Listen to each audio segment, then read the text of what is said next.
선교사 기도편지, K국을 품은 사람들, K선교사 가족 이야기. 샬롬, 유난히 추웠던 겨울이 지나고 어느새 봄비가 병실의 창가에 똑똑 노크하네요. 하지만 반가운 봄비와는 다르게 걷잡을 수 없이 커진 코로나의 위험은 결국 이곳 병원까지 깊숙이 전파돼 의료진, 보호자, 환자 구분 없이 많은 감염자가 나오고 있습니다. 동역자 여러분 중에도 코로나로 고생하는 분들의 안타까운 소식이 들려오는데 부디 심한 증상 없이 속히 회복되시길 기도합니다. 이 밖에도 얼마 전 치러진 대선, 지금도 계속되는 우크라이나 전쟁 등 떠들썩한 뉴스가 연일 쏟아지지만 저희가 머무는 병실 생활은 마치 시간이 멈춘 것 마냥 조용합니다. 이 고요함이 저희 큰딸의 상태에 따라 때론 푸른 초장의 평안이 되기도, 때론 전쟁 전야의 공포로 급변하기도 합니다.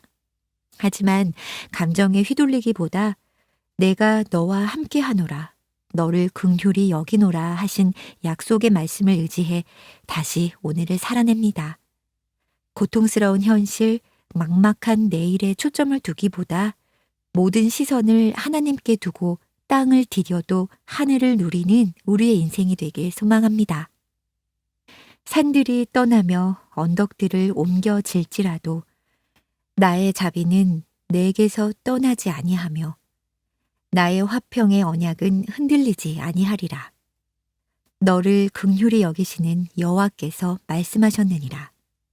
이사야 54장 10절. 가족 소식. 큰딸은 항암 치료를 잘 이어오던 중 지난 1월 말 왼쪽 다리에 뼈이식 수술 부위에 감염이 생겨 지금도 치료 중입니다. 다행히 감염 정도가 심하지 않아 항생제로 치료할 수 있지만 백혈구 수치가 낮아 남은 항암 치료를 지속할 경우 재발의 위험이 있고 결국 재수술을 할 수도 있습니다. 무릎 재수술은 향후 2, 3년 정도 국내에 머물며 치료를 이어가야 한다고 합니다. 그동안 의료진이 수술 부위를 면밀히 관찰하며 고민한 끝에 며칠 전 일단 항생제를 사용하면서 남은 항암 치료를 이어가기로 결정하고 6차 항암에 들어갔습니다. 4월 말까지 남은 항암 일정을 잘 마무리하고 이후에도 항생제 없이 다리가 잘 움직이는 것이 관건입니다. 남은 항암을 잘 견딜 수 있도록 수술 부위의 감염이 사라지고 이식된 뼈가 잘 붙을 수 있도록 계속 기도 부탁드립니다. 아들. 뇌전증이 있는 아들은 2달간 3번의 부분 발작 발생 시 약을 변경해야 했는데 최근 들어 단 한 번만 증상이 발생해 일단 2달 더 지켜보기로 했습니다. 증상이 줄어드는 게 아니라 아예 사라져야 합니다. 이를 위해 깊은 수면을 취해야 하는데 밤마다 쉽사리 잠들지 못하고 두려움을 호소하며 밤중에도 자주 깹니다. 아들의 마음이 안정을 얻고 수면의 질이 향상되도록 기도해 주세요. K국 소식. 우크라이나 러시아 전쟁이 연일 동유럽을 공포로 몰아넣고 있는데 특히 경제적인 여파로 K국 주민들의 고통이 가중되고 있습니다.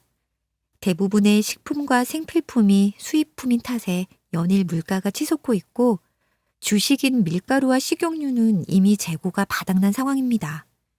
하루속히 전쟁이 종식되고 동유럽의 평화가 찾아올 수 있도록 기도해 주세요. 장애 아동 엄마 모임 좋은 씨앗. 사역자들의 헌신에 힘입어 좋은 씨앗 모임이 점점 더 많은 가정을 품고 있습니다. 이번 모임에는 어머니 날을 맞아 선물을 전달하고 위로하는 시간을 가졌습니다. 모임에 참여하는 엄마들을 통해 그 가정이 구원을 얻도록 더 많은 일꾼이 채워지도록 기도 부탁드립니다. 특수학급 개설 프로젝트.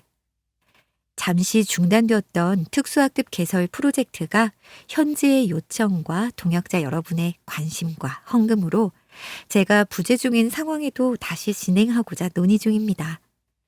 지난 10개 학급을 통해 그 가능성과 가치를 확인할 수 있었기에 앞으로는 일회성의 학급 개설에만 머무는 것이 아니라 자립을 목표로 지속 가능한 학급을 세우는 것을 목표로 합니다. 실행 여부와 관계없이 다시 이런 기회가 마련되고 논의되는 것만으로도 감사한 일입니다. 프로젝트가 은혜 가운데 잘 진행돼 있길 기도 부탁드립니다. 기도 제목 1. 큰딸이 남은 항암을 잘 마무리하고 수술 부위의 염증이 사라지고 이식된 뼈가 잘 붙을 수 있도록 기도해 주세요. 2. 작은 아들의 수면 중 부분 경련이 사라지고 편안한 수면을 취할 수 있도록 기도해 주세요. 3. 활화산 같은 동유럽에 평화가 찾아오고 고통을 겪고 있는 난민과 사역자들이 보금자리를 찾을 수 있도록 기도해 주세요. 4. 장애인 사역자들과 이들이 섬기는 엄마와 가정을 위해 기도해 주세요. 5. 특수학급 개설 프로젝트가 잘 진행될 수 있도록 기도해 주세요. 미랄 가족 이야기. 코로나19 양성 확진, 자가격리기, 장은희 집사 한국 미랄 선교단. 2022년 3월 11일 코로나 양성 확진 판정을 받고 오늘로 사흘째 자가격리 중입니다. 남편 빼고 아이들까지 확진입니다. 아이들은 각자 있는 처소에서, 저와 남편은 집에서 격리 중입니다. 어제는 지정된 병원에서 비대면 진료로 약을 처방받아서 퀵서비스로 현관 앞에 약이 배달되었습니다. 아픈 와중에 감동입니다. 제가 뭐라고 그냥 코로나 걸려 앓든지 말든지 내버려 두지 않고 이렇게 꼼꼼하게 신경 써서 약을 보내주고 오늘 아침에는 국민 비서에게 안부 톡까지 받았어요. 이제 많이 괜찮아졌어요. 기침도 가라앉고 열도 별로 없어 견딜만 합니다. 자가격리를 하지만 수돗물 펑펑 나오지, 와이파이 빵빵하지, 냉장고 열면 아직은 먹을 거 들어있지, 별로 아쉬울 건 없습니다. 근데 입맛이 없어 그게 걱정입니다. 뭘 좀 시켜 먹을까 해도 음식을 현관 앞에 두고 가면 그걸 가지고 들어오기가 만만치 않아 망설이게 됩니다. 오늘 낮에는 버터에 뜨거운 밥을 비벼 먹고 남편에게 이야기합니다. 은영 아빠, 지금 우리는 전쟁터 한가운데에 있는 거예요. 생쌀이라도 감사히 먹을 판이니 절대 잔소리하면 안 돼요. 남편이 한마디 합니다. 내가 생전 반찬 투정이나 잔소리 한번 한 적 있나? 아, 맞다. 남편은 반찬 투정 생전 안 하지. 맨날 잔소리 하는 건 나였지. 약봉투 사진, 국민비서 톡 사진, 보건복지부, 재택치료자 주의사항 안내. 장은희님, 좀 어떠신가요? 재택치료를 어떻게 해야 하나 많이 궁금하시죠? 딱 3가지만 기억해 주세요. 하나, 하루 2번 오는 건강 모니터링 전화를 잘 받아주시고 설치하신 진료지원 앱에도 하루 2번 체온, 산소 포화도 등을 입력해 주세요. 앱에 입력하신 내용을 2022년 3월 13일. 이제 코로나로 인한 증상은 많이 없어졌습니다. 기침과 콧물은 확진 이틀 만에 잡혔고 그 외에 살짝 두통이라든지 근육통 같은 건 평소에도 늘 함께 있던 터라 그리 심각하게 생각되지 않습니다. 어떻게 생각해보면 일주일간 긴 휴가 같기도 합니다. 얼큰한 게 먹고 싶어서 아침 예배 전에 코다리 넣고 김치국을 끓였더니 시원하고 칼칼해서 맛있던데 남편이 맵다고 합니다. 남편이 아직 분위기 파악이 안 되어서. 생쌀도 감지덕지 먹을 판이랬잖아요. 그렇지만 뭐 까짓 거 안 맵게 이번에는 두부와 돼지고기를 넣고 새우젓찌개를 끓여주었습니다. 마침 아는 동생이 비도 오는데 시장을 한 보따리 봐서 현관에 두고 갔네요. 그러고 저는 낮에 피자를 시켜 먹었어요. 남편이 한 조각도 안 먹어서 혼자 딱 절반이나 먹었어요. 이제 약도 안 먹고 그냥 남겨둡니다. 자가격리 해제는 내일 딱 하루 남았습니다. 2022년 3월 14일. 여러 과일 사진. 딸기는 좋아하는 과일 중 하나입니다. 올해 첫 딸기인데 조금 더 싸지면 사다 먹어야지 내내 벼르기만 하다가 코로나에 걸리고 나서야 비로소 맛을 봅니다. 봄을 닮은 한라봉도 있고 토마토는 코로나 걸리기 전에 주문한 건데 배송이 늦어져서 이제야 왔습니다. 어쨌든 우리 집에 과일이 풍년인데 아쉽게도 많이 먹히지 않습니다. 딸기가 새콤달콤 맛있게 느껴지고 한라봉도 알갱이가 톡톡 터지면서 과즙이 많아 아주 맛있는데 겨우 두 서너 쪽 먹을 뿐이네요. 마치 운수 좋은 날에 김첨지가 죽은 아내에게 설렁탕 국물을 왜 사다 줘도 먹지를 못하니 하고 탄식한 것처럼 빛깔과 향이 좋은 과일이 있는데도 왜 먹지를 못하니 제가 저에게 묻고 싶은 심정입니다. 먹는 양이 줄므로 나타나는 코로나 후유증이 있나 알아봐야겠습니다. 제30회 믿음 소망 사랑의 글 최우수상 30회 믿음 소망 사랑의 글 심사평 김귀희 시인, 문학평론가, 문학박사, 수필 전문지 개간 수필시대 발행인 주간 한국미랄선교단에서 개최하는 믿음 소망 사랑의 글을 여러 해 심사를 하지만 쉽지 않은 일이다. 모든 글에서 기호화된 문장보다 훨씬 더 무게 있는 상황의 소리가 암묵적으로 드러나기 때문이다. 이번에도 믿음의 고백을 기본으로 한 수기 형식의 글이 주된 경향이었으며 그중 비교적 진술이 탄탄한 어머니께 드린 11번째 편지, 강남국, 죽음의 문턱에서 싹튼 하늘의 미랄, 유재성, 휠체어에 핀 야생화, 신계원 순서로 뽑는다. 몇 편 안 되는 작품을 들고 며칠이나 고심했던 것은 문학의 본령 중 하나인 감동에 얼마나 비중을 둘 것인가였다. 작품을 다 검명할 수 없지만 수필성이 부각되는 몇 편의 글을 내려놓으면서 많이 아쉬워하기도 했다. 응모자들이 도전 정신을 발휘하여 자신만의 이야기를 오롯이 남길 수 있는 체계적인 글쓰기에도 도전해 보시길 기대한다.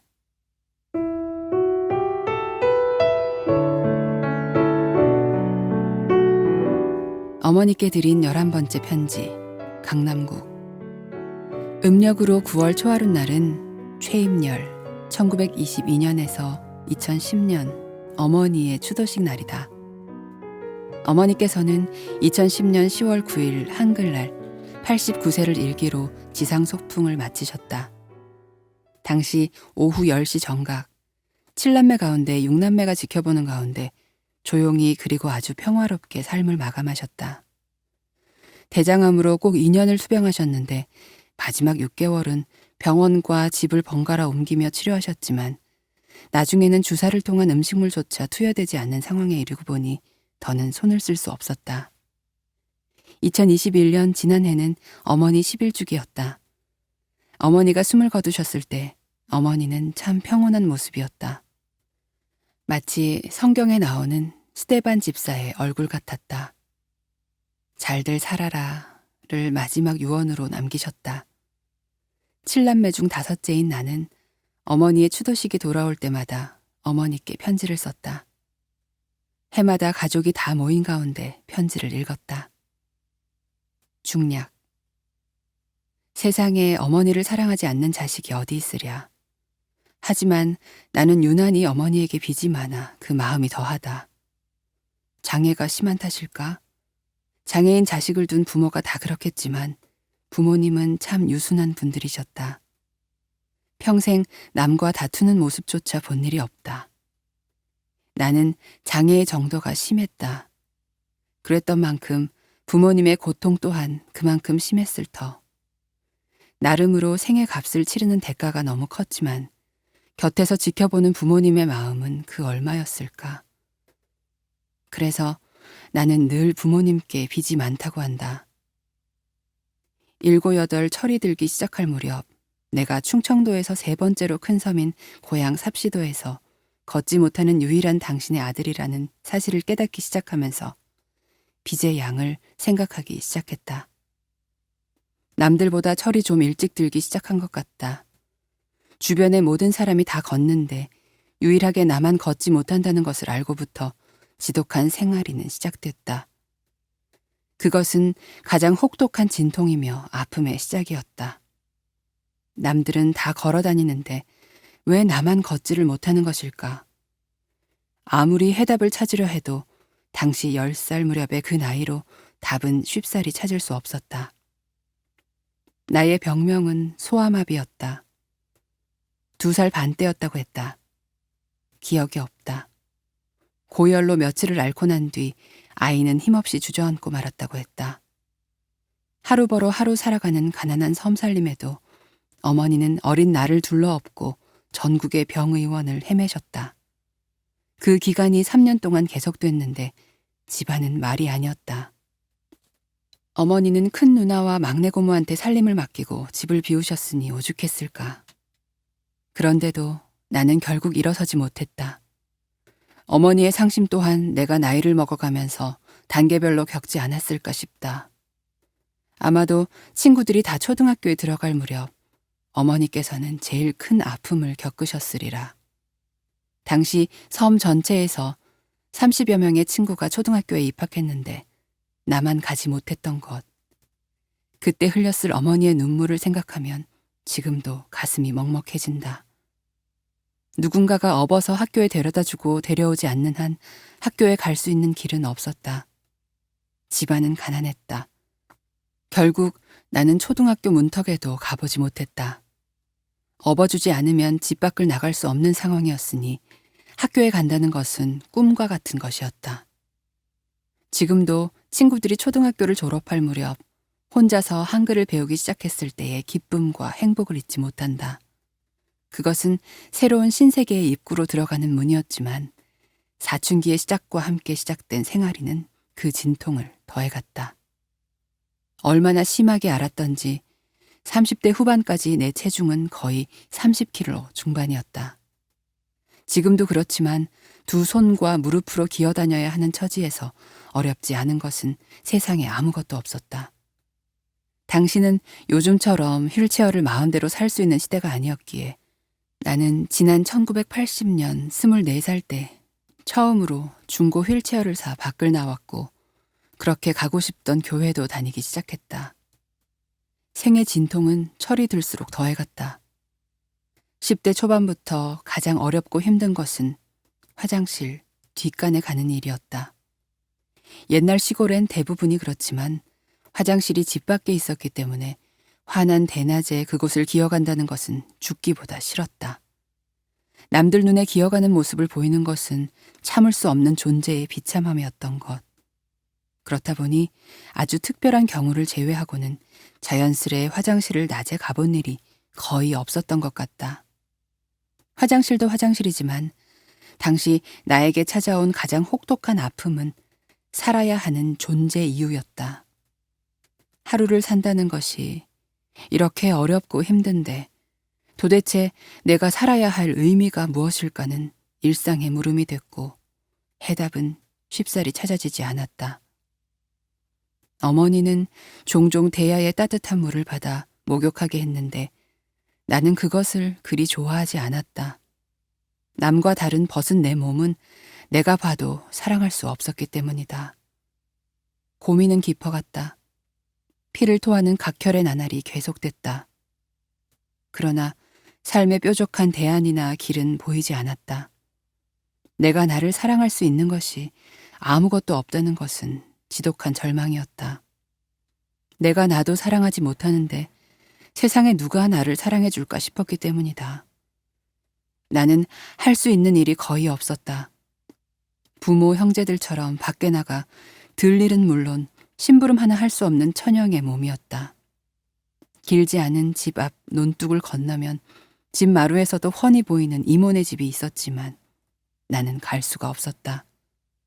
그것은 얼마나 아팠던 기억인지, 왜 그렇게 이모네 집에 가보고 싶었던지, 그렇다고 누구를 붙잡고 나 좀 업어다 달라고 하기는 죽기보다 싫었던 그 고집.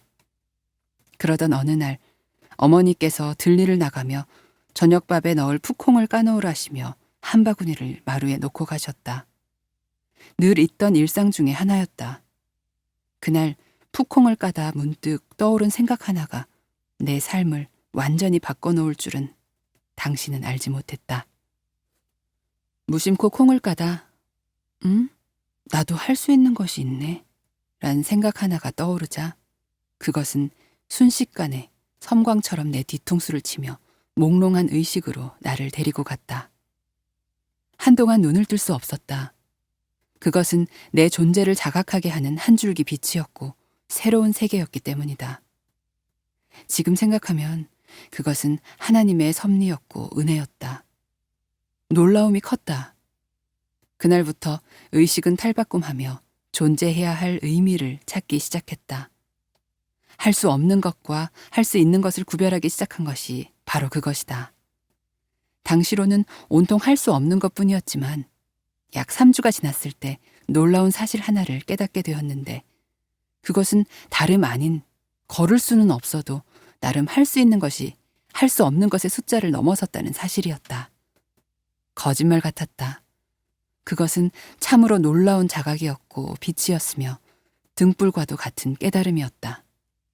그때부터 나는 내가 할 수 없는 것에 대한 미련을 과감히 버리기 시작했다.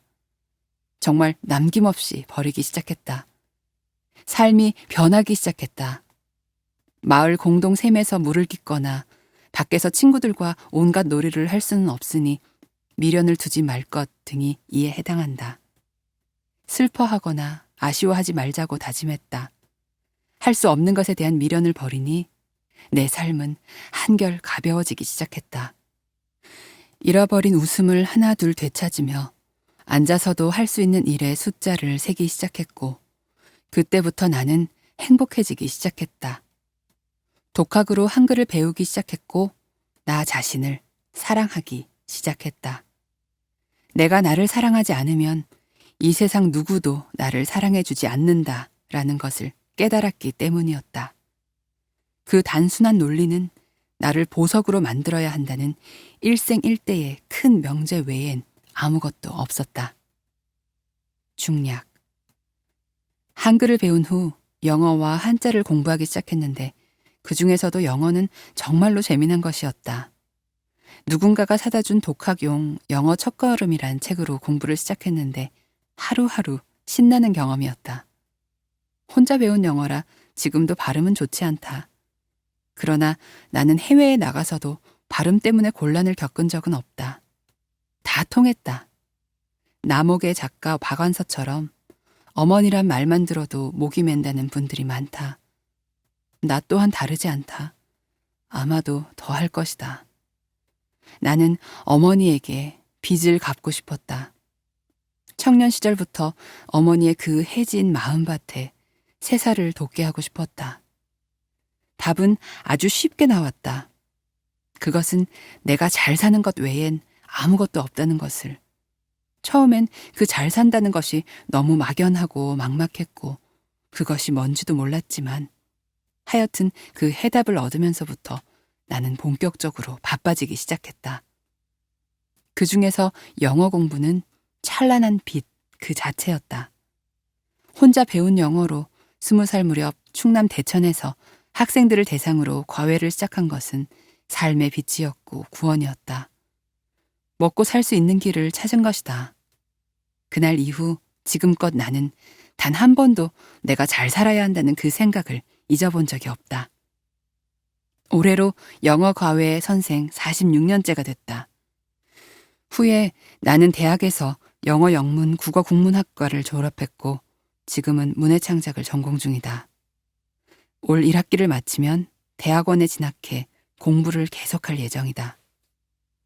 어머니와 단둘이 살면서 어머니 살아계실 때 자동차를 샀다. 해마다 1년에 한 번씩은 어머니를 모시고 안면도 고남 외가를 다녔고 그 어떤 경우에도 어머니 호주머니에 용돈이 떨어지게 하지 않았다. 노인은 용돈이 떨어지면 힘이 없다는 것을 어머니와 함께 살면서 가슴으로 배웠기 때문이다. 그리고 또 하나 나는 어머니 생신 때보다 내 생일 때 어머니께 더 많은 용돈을 드린 것도 참 잘한 것으로 기억한다. 어머니는 때로 노인이라 했던 얘기를 자주 반복하셨는데 그때마다 나는 처음 듣는 것처럼 들으려 노력했다. 판소리의 고수처럼 한껏 장단을 맞추고 응원하며 어머니 얘기를 들었던 기억이 난다. 그럴 때마다 어머니는 신나하셨다. 지금도 가만 생각해보면 참 잘했구나 싶다. 세상에 태어난 지 34해 만인 지난 1990년 여수의 한 병원에서 3번에 걸친 대수술을 받고 한쪽 보조기 브레이스에 양쪽 목발 클러치를 짚긴 했어도 어머니 앞에서 두 발을 짚고 서는 역사를 잃었고, 당시 내가 처음으로 섰을 때 옆에서 지켜보시던 어머니의 일성은 아이고 야야, 네 키가 생각보다 훨씬 작구나 라고 하셨다. 첫 수술실에서 드린 서원 기도대로 오늘까지 이웃들에게 지난 29년간 영어 무료 학습 봉사를 하는 것은 모두 그 잘 살기 위함의 하나이며 어머니에게 진 빚을 갚는 길이라 믿는다. 어머니 살아계실 때 서울시로부터 자랑스러운 시민상과 서울특별시 봉사상, 본상을 받았을 때 동행한 행복이 가장 크다. 이후 신방 방송 등 여러 언론의 주목을 받았고 2014년 청와대에서 대통령 표창과 2015년 자원봉사 부분 아산상을 수상했다. 몇 권의 책을 썼고 등단을 했으며 2020년엔 대한민국 장애인 문화예술대상에서 문학상을 받았지만 어머니를 모시고 갈 수는 없었다. 하지만 어머니께서 저 하늘에서 기뻐하실 생각만으로도 나는 행복했고 젊은 날 숱한 번민과 아픔 속에서 자각한 나의 해답은 틀리지 않았음을 확신하며 오늘도 바쁜 일상이 행복하다 생각하면 모든 것이 하나님의 은혜였고 사랑이셨다. 그리고 이렇게 늦은 나이에도 공부를 계속하며 글을 쓸 수 있어 감사하다. 2022년 4월 미랄의 기도. 대한민국 1. 새롭게 선출된 대통령 당선인이 하나님을 경외하는 마음으로 대한민국의 국민을 잘 섬길 수 있도록 기도해 주세요. 2. 코로나로 국민의 생활과 경제가 어려워졌습니다. 코로나 확진자가 감소되어 건강과 경제가 회복되어 일상으로 돌아가는 하나님의 은혜가 있도록 기도해 주세요. 한국 미랄선교단 1. 2022년 상반기 화요 모임이 유튜브로 시작되었습니다. 비록 비대면이지만 각자의 처소에서 올리는 예배를 통해 주님께서 부으시는 은혜로 영과 육이 회복되는 예배가 되도록 기도해 주세요. 2. 마태복음 5장의 팔복 말씀을 중심으로 시작된 소그룹 성경 공부를 통해 단원들이 이 땅의 복이 아닌 하늘의 복을 누리며 흘려보내는 삶을 살도록 기도해 주세요. 3. 매월 발행되고 있는 미랄보를 통해 장애인에 대한 인식이 개선되고 장애인들의 삶을 이해하며 더불어 이웃을 이루는 귀한 통로가 되도록 기도해 주세요. 열방 태국 신중하게 선택한 건축업자와 미랄복지선교관 건축을 안전하고 튼튼하게 진행하도록 4월 재개 기도해 주세요. 중국 종교적 신분이 노출되지 않아 안전하게 사역을 펼쳐나갈 수 있도록 기도해 주세요. 탄자니아 진행되고 있는 장애인 사역을 위한 성경 공부에 은혜가 있도록 추후 사역을 위해 구입한 부지가 적절하게 사용되도록 기도해 주세요. 일본 20명의 초등학생들과 함께하는 영어 교실을 통해 아이들에게 하나님의 마음이 전달되고 일본 선교를 위한 원어민 선생님도 연결될 수 있도록 기도해 주세요. 네팔 코로나 이전과 같이 네팔 미랄학교 아동이 전원 출석하여 수업이 잘 진행되고 지역 장애 아동을 위해 짓고 있는 기숙사 공사에 필요한 물자들이 채워지도록 기도해 주세요. 코소보 딸 예양이의 다리에 생긴 염증이 사라지고 수술 부위가 잘 회복될 수 있도록 기도해 주세요. 단원 김근원 목사 편두선 암세포가 줄어 통증이 경감되게 하시고 투병 중에도 글을 써서 복음을 전하고 있는데 그 글을 읽고 많은 영혼이 주께 돌아오도록 기도해 주세요. 윤혜원 경직으로 생활에 많은 지장이 있는데 주님의 은혜로 경직이 사라지고 몸이 유연해지도록 기도해 주세요. 이훈희 어머니가 간암 말기 판정을 받았습니다. 식사를 잘 못할 정도로 몸이 쇠해졌습니다. 어머니가 기력을 회복하게 기도해 주세요. 박운광 어머니가 췌장암 말기 판정을 받았습니다. 항암 치료 중인데 체력이 잘 받쳐질 수 있도록 그리고 어머니가 주님을 영접하도록 기도해 주세요. 미랄 뉴스 한국 미랄 선교단 1. 3월부터 한국 미랄 선교단 온라인 화요 모임과 온라인 성경 공부가 시작되었습니다. 기도와 모임 참여로 함께 해주세요. 2. 94차 정기이사회가 4월로 연기되었습니다. 3. 미랄복지재단 소속 브릿지온 앙상블의 장애인 인식 개선 교육에 미디어 연주로 지원했습니다. 4. 오현석 간사가 신입 사역자로 미랄 사역에 동역하게 되었습니다. 한국 미랄연합회 한국 미랄연합회 21개 지역 미랄은 우크라이나 전쟁 난민 600만 원과 경북 지역 산불 이재민 300만 원을 위한 성금 모금을 하여 미랄복지재단과 울진군 기독교연합회 회장 이승환 목사에게 전달하였습니다. 여주 미랄선교단 1. 4월 18일 월요일부터 20일 수요일까지 2박 3일 일정으로 제주에서 봄 캠프를 합니다. 의정부 미랄선교단 1. 의정부 미랄선교단이 의정부시 범골로 35번 길 8, 2층으로 이전하였습니다. 2. 4월 7일 목요일 이전한 선교단 건물에서 선교단 설립 24주년과 복지재단 8주년 및 선교단 이전 감사 예배가 있습니다.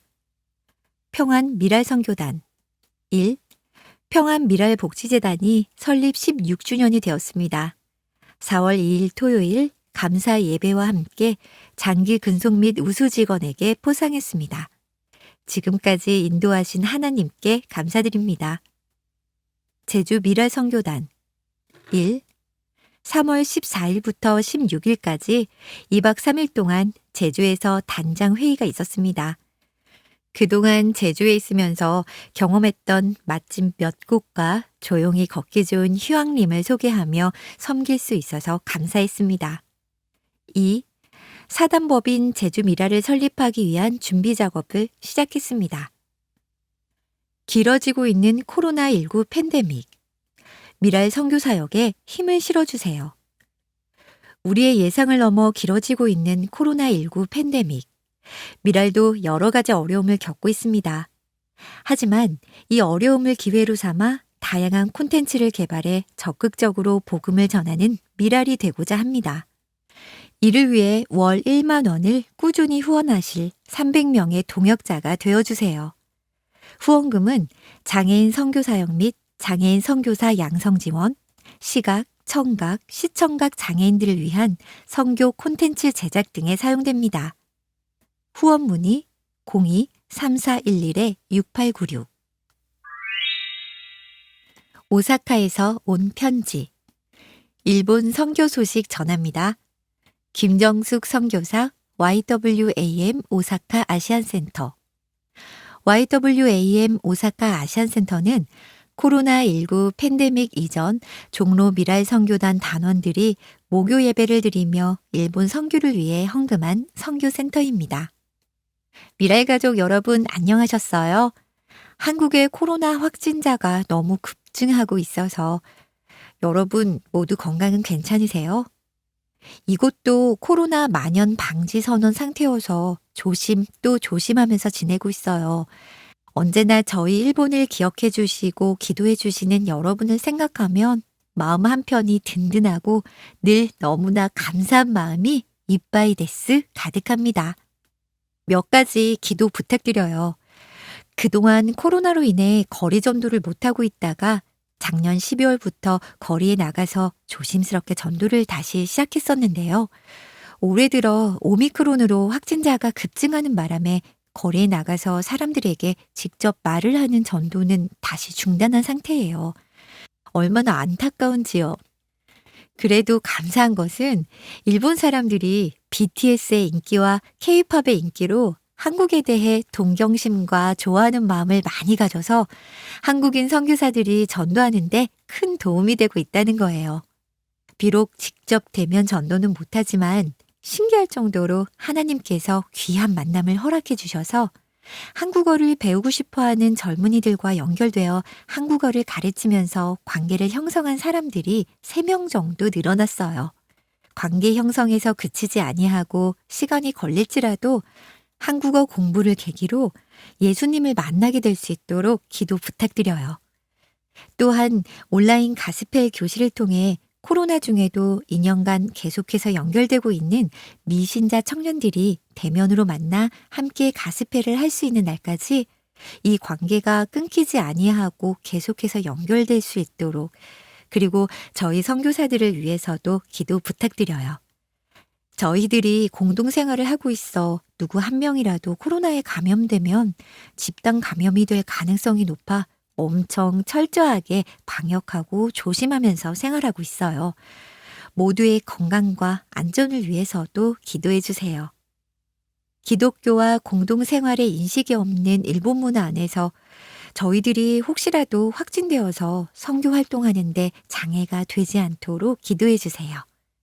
그리고 코로나로 인해서 다들 상황이 어려우실 텐데 작년에 미랄 선교단에서 보내주신 귀한 헌금과 사랑, 기도에 감사드려요.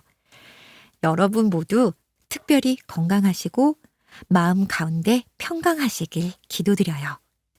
다시 한번 감사드리고 아이시마스 사랑합니다.